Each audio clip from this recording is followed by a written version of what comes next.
ஒரு காலத்தில் பாண்டிய நாட்டில் இடியுடன் கூடிய பெருமழை கொட்டி தீர்த்தது. வைகை ஆறு கரை மீறி பெருக்கெடுத்து ஓடி நகரத்தையே அச்சத்தில் ஆழ்த்தியது. கரைகள் உடையும் அபாயம் தென்பட்டவுடன் பாண்டிய மன்னன் தாமதமின்றி ஆற்றங்கரையை வலுப்படுத்தும் பணியை தொடங்க ஆணையிட்டான். இது அரசரின் வேலை அல்ல, நாட்டின் ஒவ்வொரு குடிமகனின் கடமை என அறிவித்து எந்த வேறுபாடுமின்றி அனைவரையும் பணியில் கலந்து கொள்ளுமாறு அரசாணை பிறப்பித்தான். அந்த பணியில் வந்தி என்ற பெயருடைய பிட்டுவிற்கும் ஒரு முதியவளும் இருந்தாள். அவளுக்கு கொடுக்கப்பட்ட இடத்தில் மண்ணை சுமந்து போட முயன்றாள். ஆனால் முதுமையும் உடல் பலவீனமும் அவளை வஞ்சித்தன. கைகளால் மண்ணை தூக்க இயலாமல் கண்களில் கண்ணீர் வழிய மனம் முழுவதும் ஈசனை நினைத்து என்னால் முடியவில்லை, நீயே என்னை காப்பாற்ற வேண்டும் என்று உள்ளம் உருகி வேண்டினாள். அந்த வேண்டுதலுக்கு பதிலாக ஒரு சாதாரண கூலியால் போல ஈசன் அவள் அருகே தோன்றினார். உன் வேலையை நான் செய்து தரட்டுமா? அதற்கு பதிலாக நீ எனக்கு என்ன தருவாய் என்று அவர் கேட்டார். வந்தி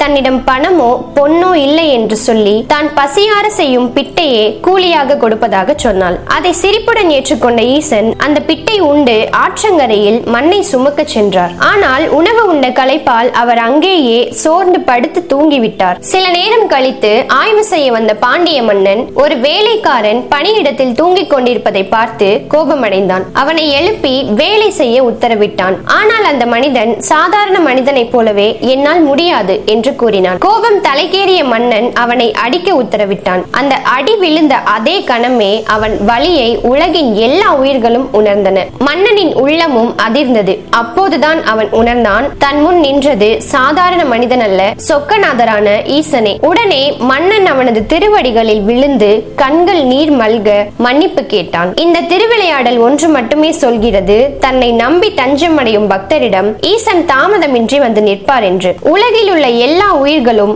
அரசன் முதல் ஏழை வரை அனைத்தும் அவர் அருள் அடங்கியவையே.